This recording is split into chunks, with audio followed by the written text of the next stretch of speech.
Right then, so what we're going to do is, this is the most fantastic part of this model making, is we are going to start adding special effects, alright? So the first special effect is this here. So as you can see on my previous model, there are little bits of plastic bottle that have been secured with a glue stick. Okay, this makes it look like there's glass coming out of the protein spikes.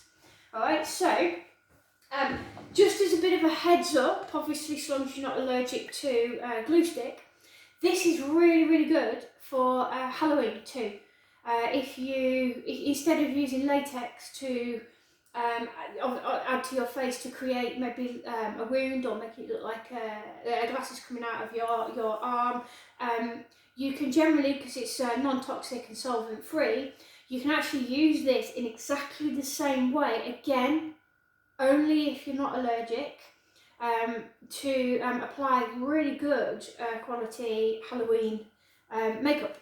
Alright, so first of all what you need is a glue stick. You are going to be using quite a lot of this glue stick, so either make sure it's brand new or that you have a reasonable amount. Alright, there's not much in this one to do all of my protein spikes, so therefore I have got a new one as well. You also need a plastic bottle. So it could be any colour really, it doesn't have to be clear. Just like that. Alright, and you need just a pair of scissors. Alright, so first of all what I'm going to do is I'm a dinner knife that is old. Okay, so just like this, a really, really bog standard butter spreading knife. Make sure it's old. Okay, now what we're going to do is with the bottle, so we're just going to cut out a section. Alright, and all I'm going to do now is just cut it out into little shards. Alright, so I'll try and do this here so you can see. Okay, so it's going to be a bit difficult because they're see-through, but I'm just going to cut that up. So we've got 3, 4, 5, 6 and 7. Now I'm not going to cut more than that up for now, mainly because they are see-through, so I can't see how many that I've got. Alright, so I'd rather not cut too many and then find them on the kitchen floor for a few days to come. Alright, so start off with 7. Alright, then get your glue stick. Okay, kind of level your glue stick up so that you've got about 1 millimetre, 2 millimetres of glue, and then just slice off the top. That's why you only need a dinner knife. Don't use anything that's sharp, obviously. Okay. Now what we do is on top of the protein spikes, alright, you can start using the dinner knife, alright, just to put these lumps of glue into a position that's going to hold the plastic upright. Alright, so all I've done there, look, okay, is just create a lump. I've mixed it in because we don't want it, I don't want it to be smooth, alright, because when we have a wound, and that's what I want it to look like, when we have this wound, you know, that when the skin kind of comes out, or unfortunately anything else underneath the skin comes out, it's never perfectly smooth. Alright, and then your fingers are going to get sticky with this. Then all you do is you get your little plastic bottle bit and you just slot it in like that. Alright, so just to get a bit closer, and you see there that I've just slotted it into that glue. So you can either use a little bit less, a little bit more, completely up to you. Depends on how big your plastic bottle spikes are.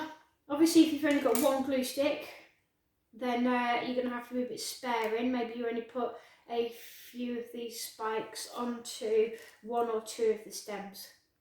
Okay, angle these spikes so that, you know, they're not all kind of going upright, you know, make sure that they're kind of all higgledy-piggledy. I've also used my hand, my fingers, okay, to put the Pritt Stick glue on. Alright, so at this point don't be afraid to get too sticky. Whereas if you've actually got to this point, you've got more sticky with the flour and water paste, haven't you really? So, right, but what I've also done, as you can probably see, hopefully, a bit closer, alright, you can see that I am pushing, alright, the glue into the plastic bottle. Okay, right, and just do that, okay, for every single spike. Alright, and then what we'll do is when it's all dried, okay, so tomorrow, should be dry enough tomorrow, might take a couple of days, but we'll see how we get on. It goes much like the flour, completely rock hard. Now if I pulled on these, they would come out, but what we'll do tomorrow is possibly the next day, we'll see how these dry up tomorrow. But in the next couple of days, I will then show you how to make fake blood and how to kind of add tissue into the fake blood so that it looks like a little bit more kind of, looks a bit more gory. I think we'll leave it at that. Alright, so enjoy, get yourself loaded up on glue sticks, and I'll see you tomorrow to do another special effect. So if this isn't dry, we will, I'll be showing you how to we'll try and make this wound here, alright, the inside of the coronavirus that is about to come melting out. Alright, I'll show you how to add the slimy effect in here, or if this is dry, we'll do the fake blood. So let's just see how this goes on. Alright, see you tomorrow.